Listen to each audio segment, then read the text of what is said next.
"What about Ariana?" someone asked. Chaka Khan didn't even blink. "Okay.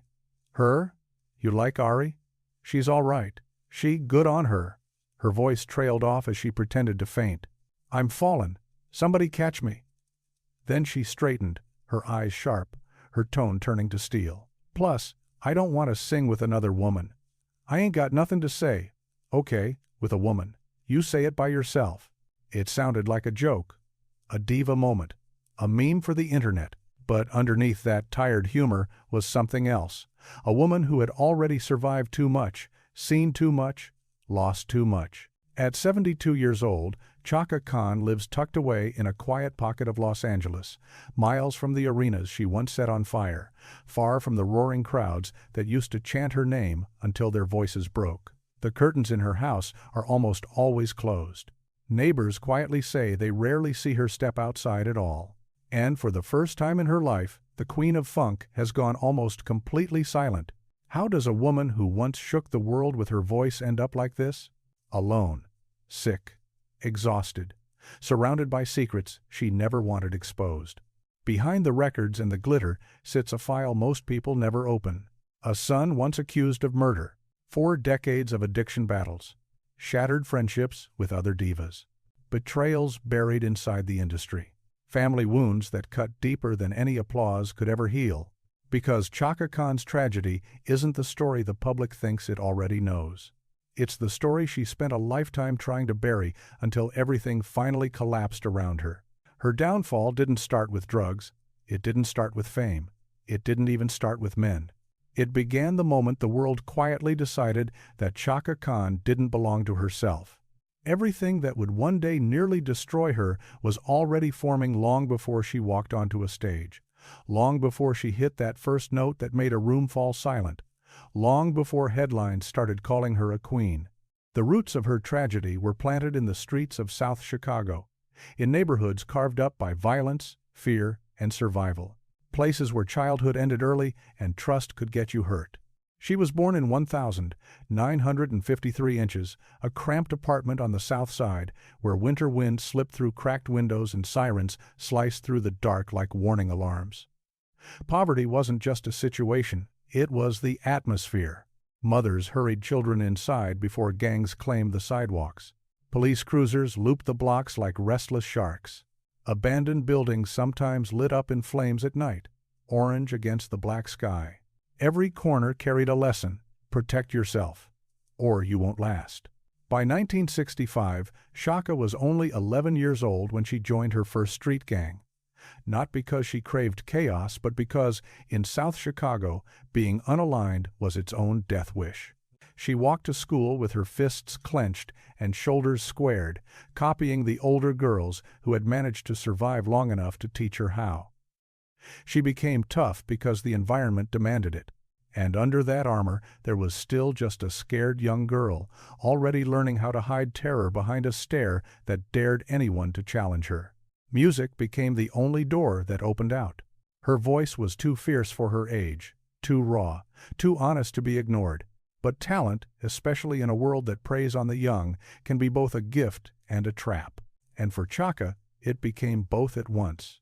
In 1969, at just 16, she joined the Afro Arts Theater, a collective built around African culture, revolution, and music. For the first time, she tasted a kind of freedom: drums, poetry, radical thought, and songs that made her feel like she belonged to something bigger than the streets. But it was also the first time she started walking into rooms full of adults who noticed her for reasons that had nothing to do with just her voice. She found herself surrounded by musicians twice her age, activists with complicated personal lives, men with magnetic power and their own secrets. In that world, lines blurred easily. The applause in those small theaters was intoxicating. The attention wrapped around her like stage lights. And the danger, at first invisible, was quietly moving closer with every show, every rehearsal, every late-night conversation. Within a year, she joined Rufus, the band that would change everything and set her on a path she could never fully step off again. Joining Rufus was like stepping straight into a storm. One moment, she was a Chicago teenager. The next, she was traveling from city to city, performing in smoky clubs, cutting demos in cramped studios, and being thrown into the orbit of older men, record executives, aggressive managers, and powerful figures who knew exactly what a rising star was worth. The industry began circling her like wolves. By 1973, Rufus had exploded across the country. Their records took over radio stations, shows sold out, and at the center of all that electricity was Chaka's voice, ferocious, soulful, impossible to ignore. She was only 20 years old, barely old enough to rent a car. But to the people around her, she wasn't a young woman. She was an asset, a product. Insiders would later summarize it coldly. She was a 20-year-old girl with a $1 million voice, and everyone wanted a piece of her. Producers wanted control. Managers wanted access. Older men wanted intimacy. Labels wanted ownership. And almost no one in those rooms full of contracts and cocaine seemed to see an actual human being standing in front of them. She was young. She was brilliant. She was surrounded. And under the weight of it all, she was already starting to crack. The collapse didn't begin with a headline. It began quietly. Cocaine crept into her world in 1974, introduced casually at after-parties, studio sessions, and dressing rooms. It was the drug of that decade. Executives used it, musicians used it, assistants used it. It kept the nights going, kept the exhaustion numb, kept the touring machine moving. For Chaka, cocaine made the endless schedules feel survivable. It took the edge off fear, off pressure, off loneliness. But the moment it entered her bloodstream, the industry's hold on her tightened. Then heroin arrived, not presented as temptation, but as an escape. Some people later said it came through a boyfriend. Others believed it was passed from someone within the band. And there were darker whispers, unproven but persistent, that someone wanted Chaka dependent, because a dependent artist is easier to control, easier to manipulate, easier to drain financially. Whatever the real origin, heroin wrapped around her fast. One of the stories most fans never heard traces back to a backstage corridor in San Francisco, late 1976. During a major show, Chaka reportedly collapsed just behind the curtain. Her body went limp, her breathing turned shallow, her pulse grew erratic. Crew members panicked. A manager rushed to have any drugs hidden immediately. A promoter insisted she be revived at any cost. Refunds were unthinkable. When she finally came back around, still shaking, barely able to stand on her own, they pushed her out onto the stage anyway. The audience roared her name, never knowing she had nearly died minutes before stepping into the spotlight. That collapse wasn't the end. It was the beginning of a pattern. Between 1975 and 1977, Chaka's life fell into a terrifying cycle. Record, tour, crash, revive, repeat. She covered bruises with makeup. She hid shaking hands behind dramatic gestures. She buried panic attacks under oversized sunglasses and stage swagger. On stage, she was a goddess untouchable, blazing, larger than life. Off stage, she was coming apart. And many of the people around her, older, more experienced, more powerful, watched her struggle without truly stepping in. Because a broken artist is often easier to own than a free one, by 1977, whispers began drifting up and down the coasts, from LA to New York. Chaka's being controlled. Somebody's got her wrapped around the drugs. She's not even spending her own money. She doesn't know who's really handling her contracts. Whether those claims were fully true or only partially, the impact was the same. People believed she was trapped. And Chaka, young and spiraling, felt it herself. She felt the walls closing in. She felt the eyes watching her every move. She felt the weight of fame pressing down on her chest like a permanent hand. By 1978, the girl from Chicago, the one who learned to dodge gangs, navigate poverty, and survive chaos, was now facing something she couldn't punch, couldn't see clearly, couldn't run from. Fame had rescued her from the streets, and fame had cursed her with a new kind of prison. This was only the first chapter in the tragedy of Chaka Khan. The music had made her immortal, but the cost of that immortality was just beginning to surface. If you know someone whose life or personality mirrors this story, share their name in the comments. We'd like to explore their journey as well. The stage made her untouchable. The drugs made her disappear. The tragedy of Chaka Khan did not reach its darkest point when she overdosed, or when she collapsed behind a curtain. It did not peak when she lost control of her voice, her body, or even her bank accounts. It peaked the moment her addiction slipped past the velvet ropes and studio doors, walked into her home, wrapped itself around her children, and began tearing apart the only thing she loved more than music, her family. Because the truth is this: Chaka Khan's most brutal battles were never the ones fought under stage lights. They were fought on kitchen floors, behind locked bedroom doors, inside rehab centers, and in the terrified, uncomprehending eyes of her own children. The descent began in 1979, right when her career looked unstoppable. She was touring constantly, collecting awards, selling out arenas, appearing on magazine covers. To the outside world, Chaka glowed confident, electric, invincible. But behind the polished interviews and explosive performances was a woman drowning in demands. Cocaine had become routine. Alcohol was a steady companion. And heroin, quiet, seductive, deadly, turned into the chain she could not break. There were nights when she walked on stage with her pupils blown wide, her lips trembling from withdrawal, her hands shaking so badly she had to grip the microphone with both fists. She covered it with charisma, with jokes, with that legendary roar in her voice. The audience had no idea she was sometimes high enough to nearly forget her own name.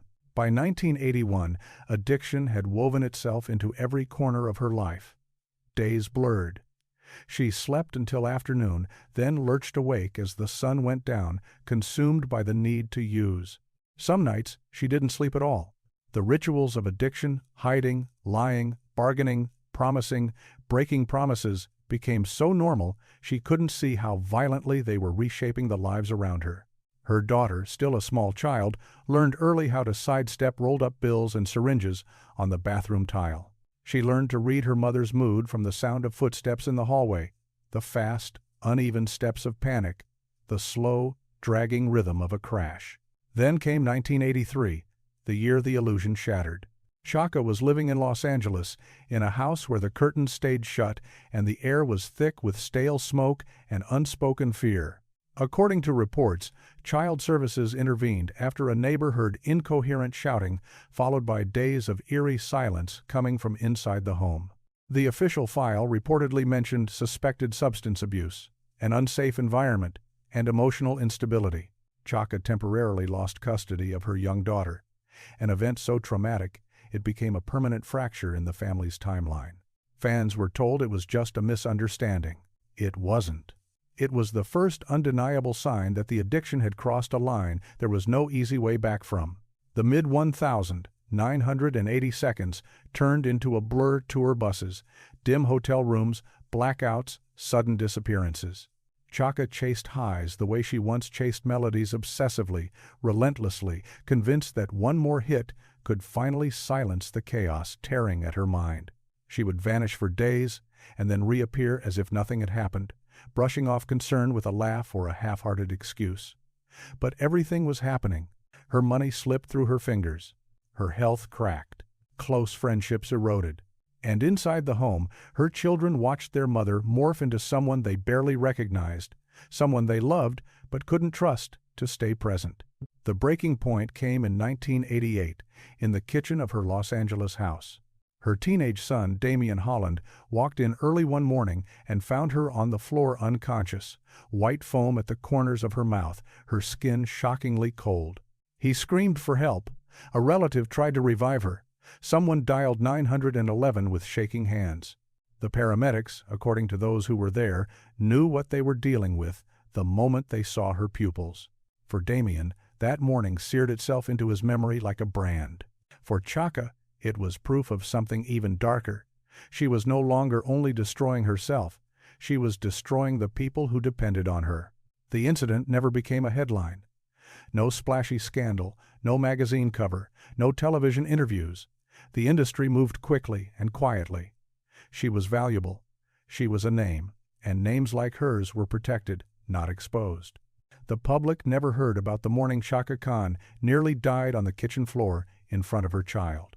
Between 1990 and 1994, the fight became impossible to hide from those inside her orbit. Chaka reportedly entered rehab 7 times in just 4 years.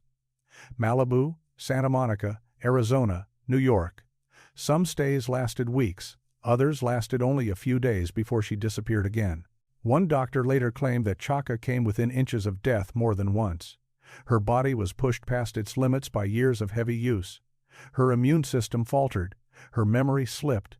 Her weight swung dangerously up and down. She had moments of piercing clarity followed by collapses so sudden she would wake up not knowing what city she was in. Through these years, the industry kept most of the details out of the spotlight. Stories circulated behind the scenes, whispered in dressing rooms and management offices. A former tour manager privately claimed that in New York in 1992, Chaka passed out seconds before she was due to walk on stage.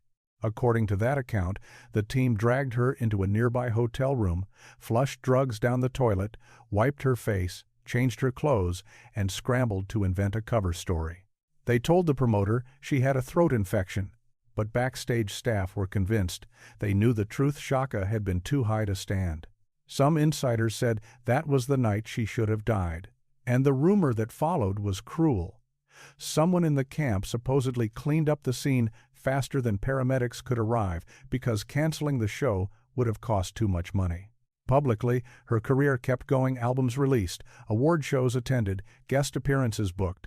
Privately, her life unraveled like thread pulled from a seam that never should have been touched. Relationships collapsed. Trust dissolved. Family gatherings often decayed into shouting and tears. Even the music that once saved her began to slip away. Some studio sessions ended with Chaka storming out in frustration, unable to sing through the tremors of withdrawal. During this period, she started repeating a phrase that family members would never forget. "My life is cursed." She believed it. Fully. She believed that something trauma, fate, a shadow was following her, stalking her through every era of her life. Therapy didn't silence it. Music no longer drowned it out. Drugs couldn't erase it.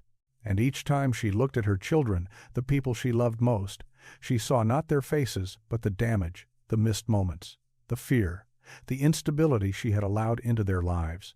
That guilt became another addiction, another weight, another way to run from herself. By 1996, Chaka Khan stood at a crossroads most people never live long enough to see. Either die young like so many artists before her, or turn and face the demons she had been sprinting from since the 1,970 seconds. She chose to survive. But survival came at a cost. Because what happened to her family during those years, the scenes they witnessed, the secrets they held, the scars they carried left wounds no comeback, no award, no sold-out show could ever fully heal. The tragedy of Chaka Khan isn't just what drugs did to her. It's what they did to everyone who loved her. If you know someone whose life or personality mirrors this story, share their name in the comments. We'd like to explore their journey as well. Some tragedies end a tour, some end a career. This one shattered Chaka Khan's soul. It unfolded in a way no mother is ever built to handle, sudden, brutal, merciless. One moment, Chaka was fighting her own addiction, clawing her way back from the edge.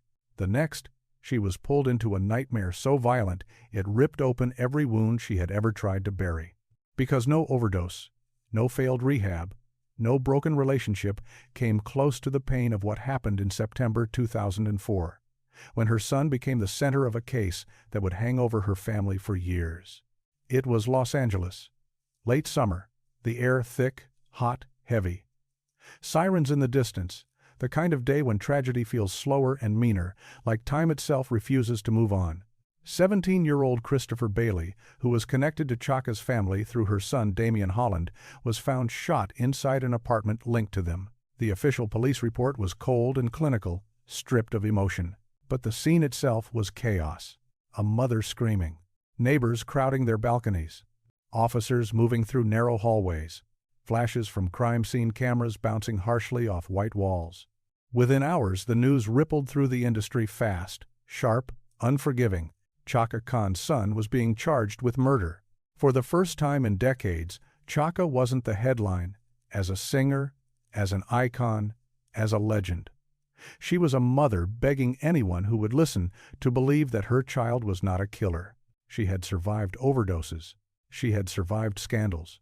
She had survived betrayals and the wreckage of her own addiction. But nothing had prepared her for the cold reality of staring at her son through the glass of a holding room, knowing his future now depended on evidence, lawyers, and a system she could not control. She did the only thing she knew how to do. She sacrificed everything. She mortgaged her house. She drained bank accounts. She sold jewelry, artwork, personal items she had once promised herself she would never let go of. Friends later said it looked like she was throwing her whole life into the fire just to save what was left of her family, emptying everything the way someone throws water onto a burning home, frantic, desperate, praying it might be enough. She hired top Los Angeles defense attorneys, private investigators, expert witnesses. Every dollar she had earned from decades on the road seemed to evaporate overnight. But money could not erase what the forensic reports suggested. When the first details came back, the case became even more unsettling. The autopsy showed a gunshot trajectory that didn't perfectly match the original story. The weapon reportedly carried no usable fingerprints from Damien, none on the grip, none on the barrel, none on the trigger. Neighbors said they heard arguing, but could not clearly identify the voices. Timelines had gaps. There were seconds no one could account for, actions no one wanted to explain. Police documents, according to later accounts, contained contradictions and unexplained silences. Some officers reportedly believed the shooting might have been accidental. Others suspected panic and terrible decisions made in a split second. The district attorney saw enough confusion and enough suspicion to move forward with charges. For Chaka, the uncertainty was its own form of torture. Every night, she lay awake, replaying the fragments she knew and the ones she feared. Imagining the terror inside that apartment, imagining her son standing over a dying teenager, imagining a moment where a single mistake turned a teenage argument into a death that would haunt them all forever. She blamed herself not for the gun, not for the trigger, but for everything that came before, for the chaos, for the instability, for the years when addiction ruled the house. She knew better than anyone how trauma leaves residue, how it moves through families long before anyone notices the wave crashing. The case dragged into 2005, then into 2006. It stretched on like a wound that refused to heal. Chaka sat through hearing after hearing, her hands shaking, her sunglasses hiding the exhaustion carved deep into her face. Reporters saw a celebrity in a courtroom. She felt like a ghost attending her own slow-motion funeral. Family members would later describe that period as a never-ending burial. Hope rose and then collapsed every time new evidence surfaced or a new ruling came down. Then, after years of fear, headlines, and legal warfare, the verdict finally came. Damien was acquitted, not guilty. The court decided there was not enough solid evidence to convict. Chaka collapsed into tears outside the courthouse. Cameras caught it. Headlines focused on her relief, on the image of a mother embracing her son. But victory was not the end. It was just another twist. Because the legal system had one more blow to deliver. The victim's family filed a civil lawsuit. And civil court does not require proof beyond a reasonable doubt. It lives in the world of probability, responsibility, and balance of evidence. In late 2006, a civil jury found Damien liable for wrongful death. The judgment came to more than $1.3 million, money Chaka did not have. Money she would never truly be able to pay in full. Money that turned the acquittal into something hollow, almost meaningless. This was the moment Chaka's body began to crack under the weight. Stress ate at her. Guilt swallowed her. Fear soaked into everything. She started leaning on prescription painkillers not for a high, but to numb the relentless pressure, the headlines, the photographs she could not unsee, the questions she could not stop asking herself. What began as medication for anxiety and insomnia slowly shifted into another addiction layered on top of the old ones. By 2011, her dependence on painkillers had reportedly become so severe that there were days she moved through her own home in a fog, disoriented, like someone standing inside a life she no longer recognized. Doctors warned her again and again. Her heart was at risk, her liver was at risk, her brain was at risk. Rehab centers took her in quietly, sometimes under pseudonyms, protecting her from the press. Nurses later said she cried night after night, not for her career, not for her trophies, not even for her health. She cried for the young girl who died in that apartment. And for the boy who never fully healed from being accused of taking her life, the tragedy didn't end with the verdict. It seeped into the family, twisting everything it touched. Holidays became tense. Conversations turned fragile. Damien reportedly struggled with depression, anger, confusion over who he was allowed to be after all of it. Chaka withdrew even further. She began avoiding cameras, interviews, crowds, even fans. She felt watched, judged, haunted. And the harshest judgment wasn't coming from strangers. It was coming from herself. According to one close friend, years after the case had settled, Chaka confided that the truth of that night was something she would carry until the end. She didn't explain what she meant. She didn't need to. The truth she carried wasn't just about guilt or innocence. It was about impact. The knowledge that whatever really happened in that apartment, accident, panic, mistake, or something the courts could never fully untangle, would remain tied to her family forever. For Chaka Khan, the murder accusation wasn't just another headline. It was the final blow in a life already carved up by trauma and survival. It was the event that broke her spirit in a way nothing else had. The tragedy she survived physically, but never escaped emotionally. And from this point on, her story only grew darker. If you know someone whose life or personality mirrors this story, share their name in the comments. We'd like to explore their journey as well. Not every wound comes from a needle, a bottle, or a courtroom. Some are carved by applause, by backhanded compliments, by people who stand next to you on stage while quietly cutting you out of the frame. There is a kind of pain that doesn't come from poverty or overdose. It comes from proximity, from the people smiling in photographs with you while secretly hoping to replace you. For Chaka Khan, the years between 1997 and 2015 were not defined by hit records. They were defined by betrayal. Silent betrayal, public betrayal, industry betrayal, sisterhood that never truly existed. Feuds that the public heard about only in fragments, if at all. It began in 1997 in a rehearsal studio in Midtown Manhattan.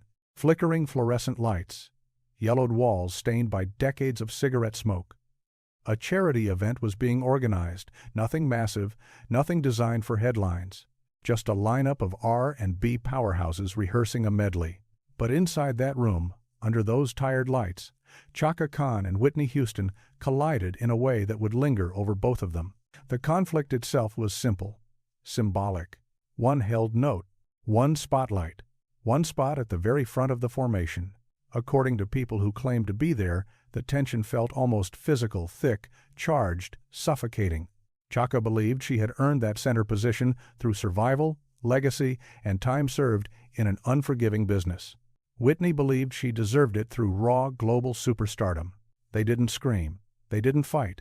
Instead, there were razor-sharp glances, tight, measured breaths, a quiet standoff between two women who knew exactly what that center spot meant. Eventually, the musical director split the moment between them, slicing the spotlight in half.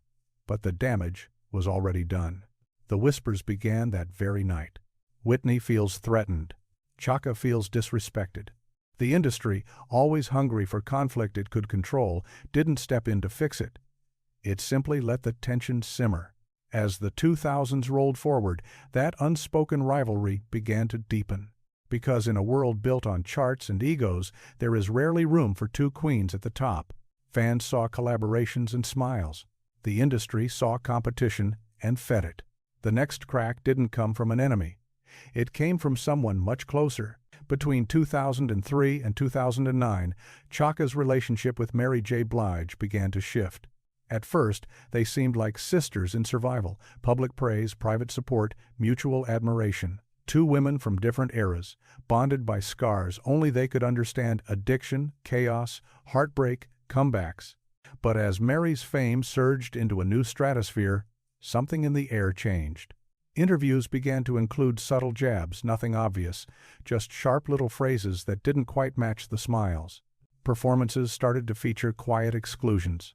A note held a little longer, a mic turned up a little louder, a camera angle that favored one over the other. Industry insiders claimed Mary began borrowing from Chaka, her vocal runs, her styling, even certain stage mannerisms. Fans noticed things too, a look exchanged on an award show stage that felt too cold, a compliment that sounded a bit too hard-edged. The feud never exploded publicly. No massive blow-ups on camera, no explicit call-outs. But the tension was real, and the people in the rooms with them felt it like a draft under a closed door. For Chaka, who had already survived the 70 seconds and 80 seconds with new scars, these betrayals weren't gossip. They were devastating. Because she had walked into the industry alone. She had battled addiction alone. She had held together a broken family almost alone. She thought at least other women who had survived the same storms would stand shoulder to shoulder with her. Instead, some of them cut the deepest. But nothing hit her harder than what happened in 2012. The night Whitney Houston died alone in a bathtub at the Beverly Hilton. Something inside Chaka collapsed. It wasn't just grief. It was recognition. She saw her own reflection in Whitney's story. The drugs, the exhaustion, the manipulation, the pressure to perform when the body and mind were already collapsing. Whitney's death felt like a message, a warning. A future Chaka believed could have easily been hers. For months, she avoided cameras, reportedly turned down interviews, skipped red carpets. She didn't want to talk about Whitney. She didn't want to talk about herself. She didn't want to stare into mirrors that now felt like crime scenes. She fell into a heavy depression, convinced more than ever that fame was not salvation. It was a cage built specifically for women like them, gifted, black, powerful, and endlessly exploited. She told people close to her that Whitney's death proved something she had long suspected. The industry would rather watch its icons die than truly help them heal. Then came 2015, the year the industry quietly rebranded her with a new label. Not legendary, not pioneering, not queen, just difficult. The word spread through phone calls and emails she was never copied on, booking conversations she was never invited into. Suddenly, doors that had once swung open for her now stayed half-closed. To the public, it looked like maybe she'd become hard to work with. But the truth, according to many on the inside, was more calculated. Chaka wasn't being erased because she was unstable. She was being erased because of politics, egos, and the unspoken hierarchy that decides which legends still matter and which ones can be quietly pushed aside. Younger R&B acts saw her as competition for tribute spots and limited stage moments. Promoters saw her as a risk, haunted by her past. Some managers thought she was too honest, too blunt, too unwilling to play along with public narratives she knew were false. There was one incident in Atlanta, backstage at a music festival, that insiders still talk about. Chaka arrived, ready to perform, makeup done, outfit on, band prepared. Only then did she find out that her set time had been slashed without warning. She retreated into her dressing room and stayed there for nearly an hour, behind a closed door. Backstage gossip claimed that another female artist, someone with more current chart power, had demanded extra stage time. The easiest solution, according to the whispers, was to cut Chaka. No apology, no explanation, just erasure. And it wasn't an isolated moment. Between 2013 and 2015, she was quietly left off lineups for tribute shows, anniversary specials, and industry celebrations that should have included her by default. When her name didn't appear, the explanation was always the same. She's hard to handle. She's unpredictable. She brings drama. But the simpler, uglier truth was this: she was no longer convenient. While all of this unfolded, her private life was still drifting toward the edge. The trauma of her son's murder case never really left. It folded itself into the corners of every room she entered. The painkillers she had used to survive those legal years still called to her in the quiet hours. She didn't fall fully back into addiction, but there were nights when she stood disturbingly close to the edge. By her late 50 seconds, the combination of long-term drug use, grief, betrayal, and psychological exhaustion had reshaped her into someone even she barely recognized. On camera, she still appeared brilliant, strong voice, sharp wit, radiant presence. Behind closed doors, she was shrinking, turning down invitations, ignoring certain calls. The industry that once crowned her had started treating her like an artifact brought out when useful, shelved when not. Her trust evaporated. Her circle thinned. She declined collaborations she didn't believe were genuine, even if they could have boosted her profile. Slowly, she arrived at a truth the industry never puts on award show scripts. It's not always the drugs that destroy artists. Sometimes, it's the people who claim to care. From 1997 to 2015, Chaka Khan survived feuds, humiliation, quiet blackballing, and attempts to rewrite her place in history. She survived whispers designed to replace her, alliances designed to break her, and comparisons designed to reduce her to a footnote. And when she emerged from that storm, there was almost nothing left of the girl who once stepped into the spotlight, believing that sisterhood and talent would be enough to protect her. Chaka Khan learned the hardest lesson of all. In this business, the blade that cuts the deepest is usually the one you never see coming. If you know someone whose life or personality mirrors this story, share their name in the comments. We'd like to explore their journey as well. When the applause finally dies, some legends are left alone with nothing but their ghosts. There is a moment in every fallen icon's life when the noise doesn't fade gently, it cuts off, violently, like someone flipping a switch. For Chaka Khan, that moment didn't arrive when her career slowed. It didn't arrive when the industry turned on her. It didn't even arrive when addiction nearly took her life. It arrived when she understood a brutal truth. If she wanted to stay alive, she needed distance. And distance meant isolation. What followed was not peace. It was exile, the kind that strips a woman of everything except her memories and the ghosts she never learned how to silence. After decades of spinning between arenas, rehab facilities, courtrooms, and desperate attempts to rebuild herself, 2016 became the first year Chaka tried to reclaim what was left of her life. She completed rehab again, this time for prescription painkillers, and walked out of the clinic with trembling hands and a fragile resolve. She knew a lesson many addicts only learn too late. Relapse isn't just a decision, it's a shadow. And shadows wait at the door the moment you let people back in. So she made the most painful decision of her career. She began cutting almost everyone out. Old friends were gently pushed to the edges.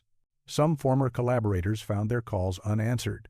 Family members were told to check in before visiting, and even then, most visits were short, uncomfortable, weighed down by history. Chaka wasn't furious.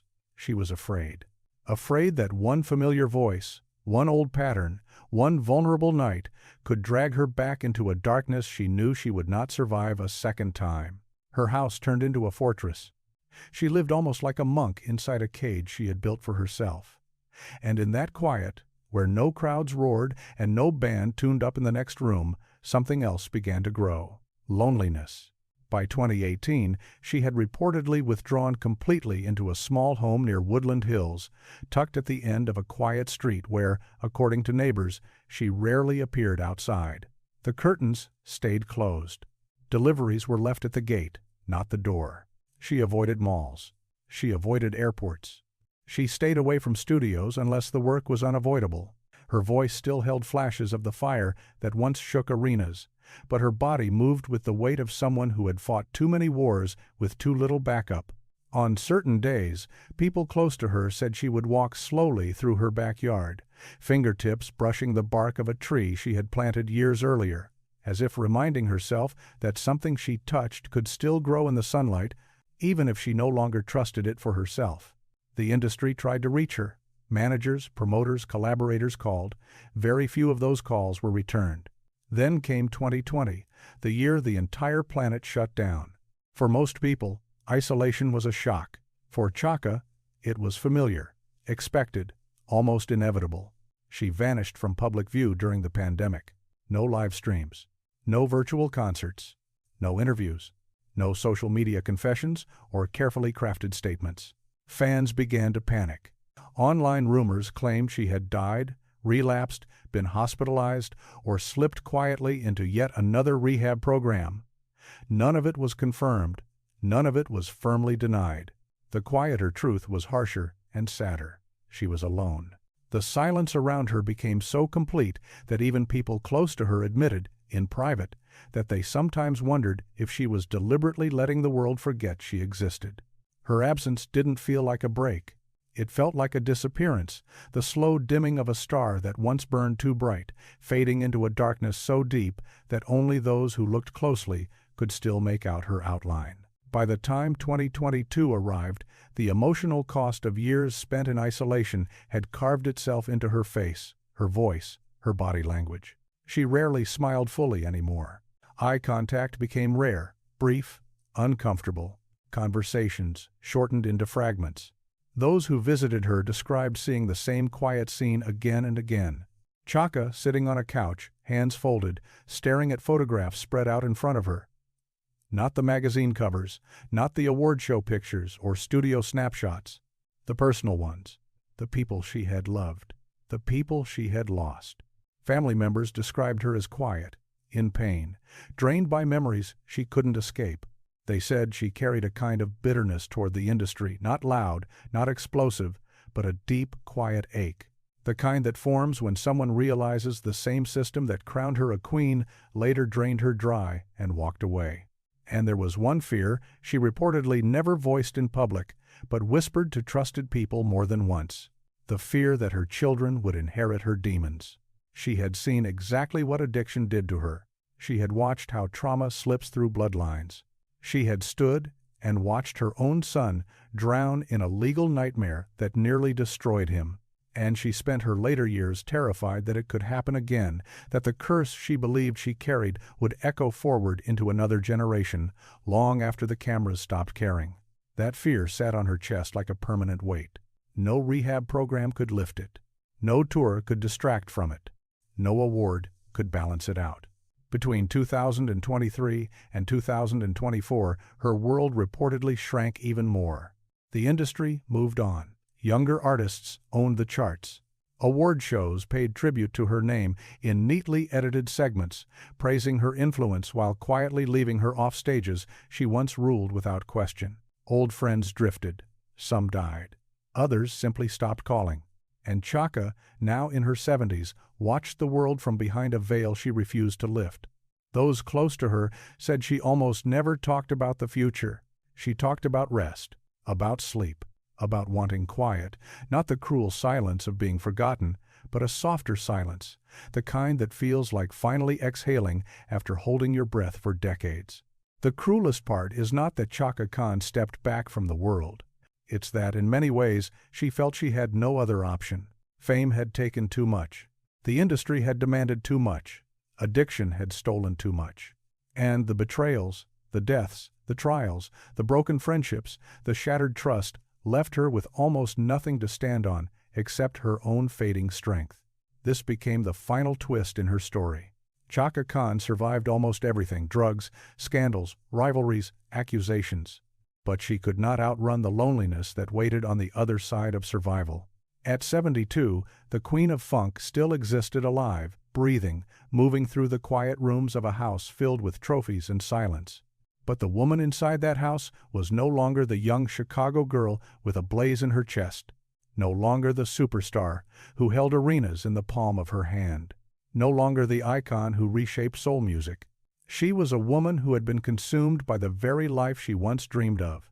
Her legacy remained. But the health, the family unity, the friendships, the everyday happiness she fought for did not. Those things slipped through her fingers one by one until she stood effectively alone. A queen without a kingdom, loved loudly by millions, held quietly by no one. When you lay Chaka Khan's life out like a case file, the fame, the addictions, the betrayals, the death, the silence, one truth becomes impossible to ignore. Some legends don't fall because they are weak. They fall because the world never lets them rest. And now, at 72, Chaka stands as a final warning about what the industry takes and what it almost never gives back. But what do you think truly broke her? Was it the drugs, the betrayals, the loneliness? Or was it the cost of being a black woman, carrying a voice too powerful for a world determined to control her? If you know someone whose life or personality mirrors this story, share their name in the